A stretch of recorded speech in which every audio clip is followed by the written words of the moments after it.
We live in a condo in Midtown Toronto. It's a bit of a quirky shape. It's a triangle. It's about 700 square feet, 1 bedroom with 2 bathrooms, and we kind of just use it as an open living space. We don't really have a bedroom door, and that it's really just one large room. So the feeling of our condo is traditional, mixed with whimsical, neoclassical. It may look very formal, but we are very casual people. So we like a cubist painting or a random whimsical bust.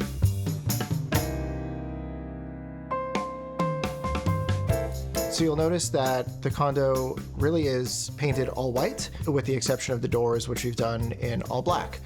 So it was very intentional just to have this really stark contrast and not really have any pattern on the wall or colors on the wall. So it just allows us not to have any particular anchor and just this big blank canvas for us to do what we want with. And I'd also say, I love gold. I love a gold ornate frame. Every faucet, every door handle, every light fixture.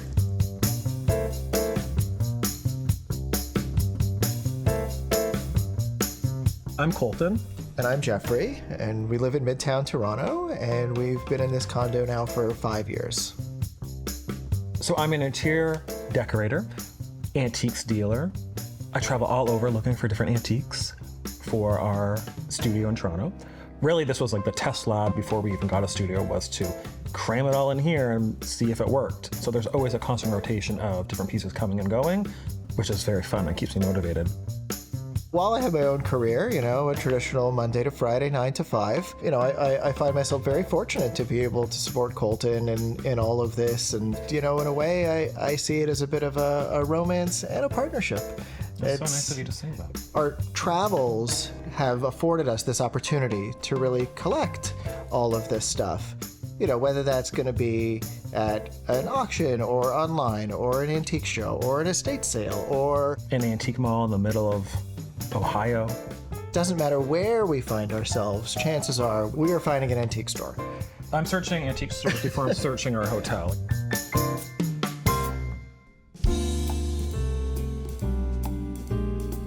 The vibe of the condo starts in our entryway. So when you walk in, it starts with the black and white checkered floor. One of the first projects that we decided to tackle was to replace the floor in the foyer. So it was a slate, 12 by 24 tile, not very nice. And I was like, you know what?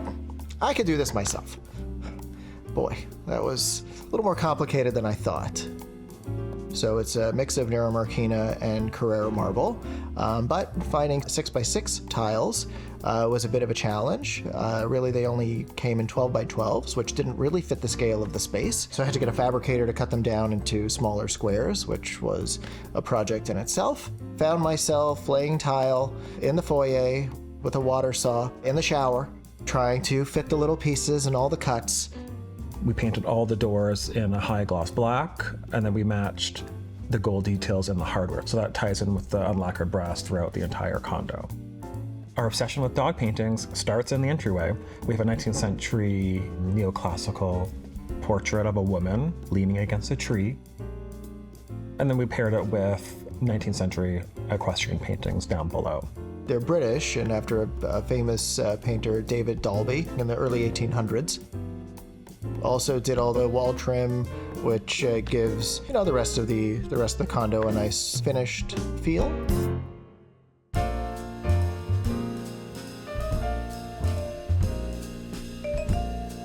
So we're in our kitchen, where we're not really known for our cooking, but we do a lot of takeout here. This is the perfect place to make a cocktail. The design started really with the floor, which was already here. So this basket weave marble also kind of ties in with the black and white in the entryway.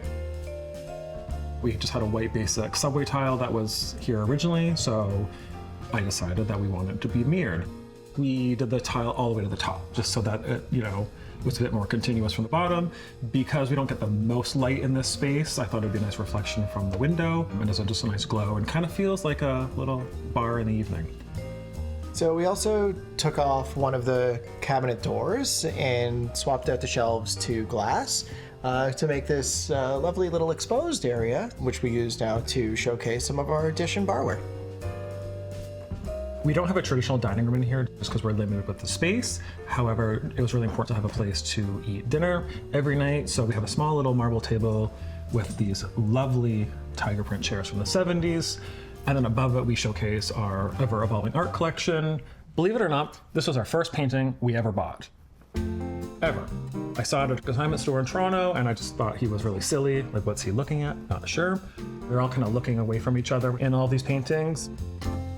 So as much as like the paintings tell a story, I think the frames also help capture the story of the art. So mixing, like this is a new frame mixed with a 19th century frame, I think they all work together.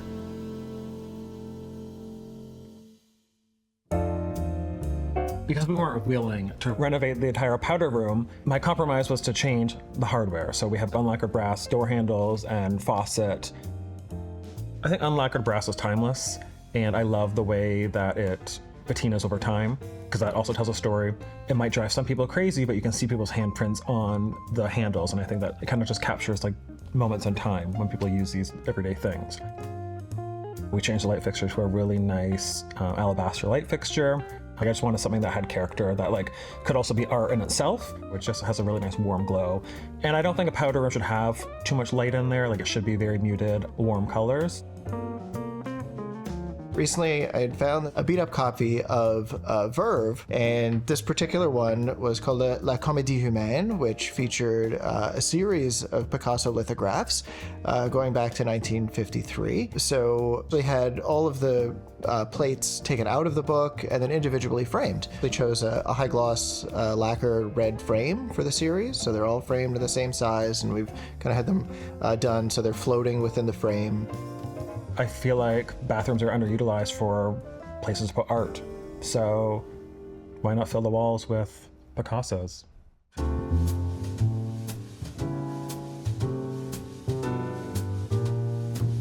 We're in our living room right now, and as you can tell behind us, we have a very large bookcase, which actually was one of the features which drew us to this condo in the first place.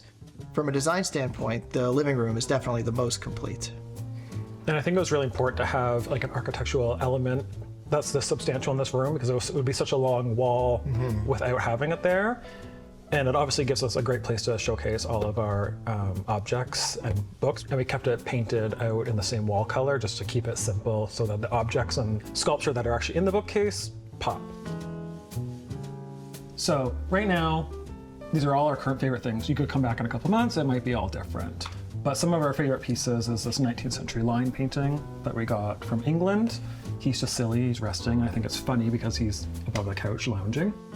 So a lot of the pottery pieces we have in our bookcase are collected from our travels to Mexico City and really all over Mexico. So we have the glazed pineapple, I just love it. The spiked picture up there is from Oaxaca. So lighting is really important to us. Different levels and heights of lighting is important to us. So originally there was halogen lights above the bookcase, and we swapped them out for these brass. They're actually picture lights, but I think they work really well, this capacity on the ceiling to highlight all of the objects in the bookshelf. So when we found this Gustavian cabinet at auction, we had no idea what we were going to put in it, and then it occurred to me to put our vast collection of sculptures in here. More importantly though, is it holds our bar. So we keep all our important things down here, extra dishes, silverware, etc. We went to the Getty Villa in Los Angeles. I remember walking into this room, it was a hallway of busts, and I just remember being wowed. I left the museum to go to the gift shop and I bought a bust, which is now in our bust cabinet. So that's really what started the collection of sculptures. This one is a really great 18th century fragment, but then the one up there is just made out of resin. So, I mean, mixing highs and lows I think is also really important. So the busts really come from all over the world, whether it's Italy, France, even just America. This was a really great terracotta one that we sourced in France and brought it back for us. Some are plaster, some are marble, some are even iron. This one here is iron. Mixing materials and price points is an interesting way to have a unique collection. This table we had acquired from an antique dealer in Toronto who was retiring, so I bought it not really with any plan for what to do with it, but it actually fits pretty well here. I often find myself working from home. I gladly set up my laptop and keyboard here and work from a very lovely 1940s French card table. Another favorite thing that we have on this desk is this 1970s Warren Kessler palm tree lamp. It's gilt wood with metal palm leaves. I think it's just stunning. So when we first saw the apartment, I knew exactly that I wanted the couch here, and that's probably the only thing we have not changed in the apartment in terms of furniture placement.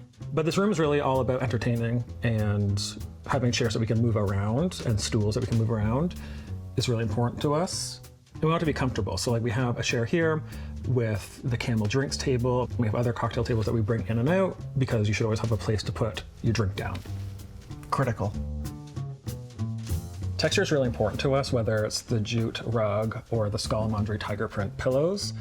I mean, I personally think animal print is a neutral, so I think it goes with anything. If I had my way, the whole room would be in this fabric. The reason why I like the pillows on the couch is because it also ties it in with the dining chairs. So it's just like that theme that tells a story from the living room to the dining room.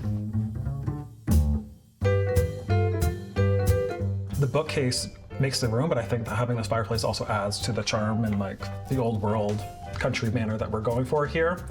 So putting in a 19th century marble mantle draws your attention over to the otherwise blank wall.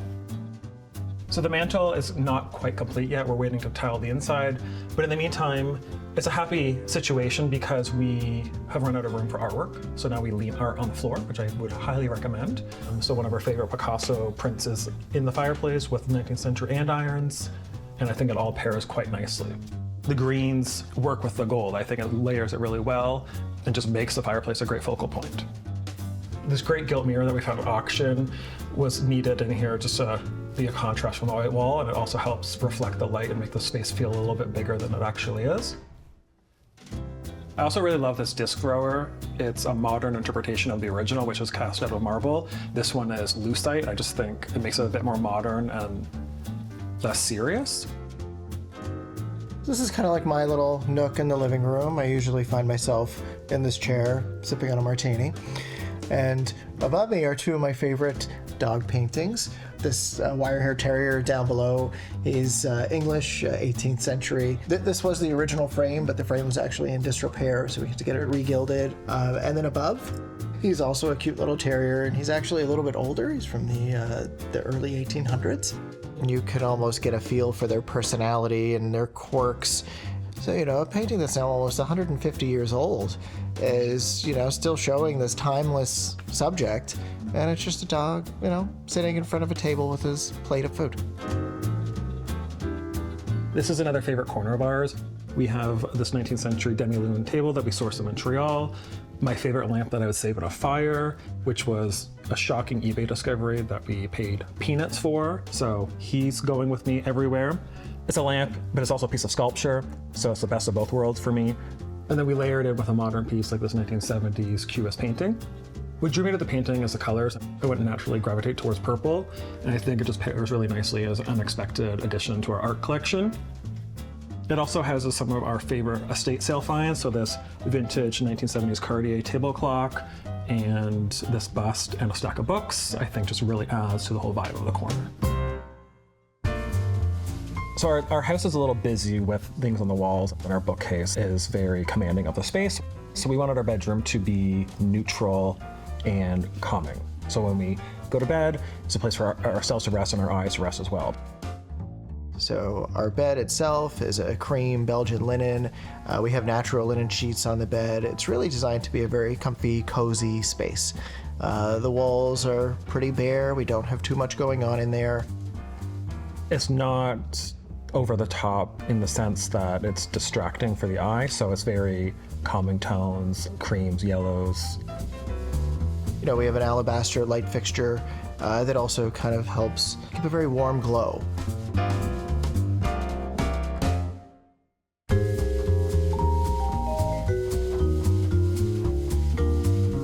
Our style is very much traditional, but I don't follow that construct too much. It's really whatever I love, but timeless. I don't believe in a trend, and I think trends make people second guess their style. It should be what you like and not what other people are telling you should be buying in a store.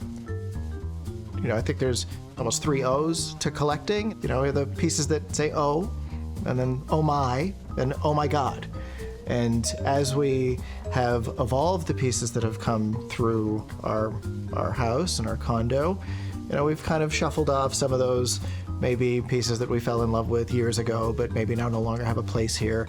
And I've edited it and curated and are constantly bringing in nicer looking pieces that kind of fit with our lifestyle of the moment. I would like all of our pieces to say, "oh my God," when people walk in. Right. I mean, really, that's the goal. I love coming home. I think it just captures our personality. It's a snippet in time of like what we gravitate towards. So like every single piece, I remember where we got it and like how we were feeling and why we were pulled to a specific item.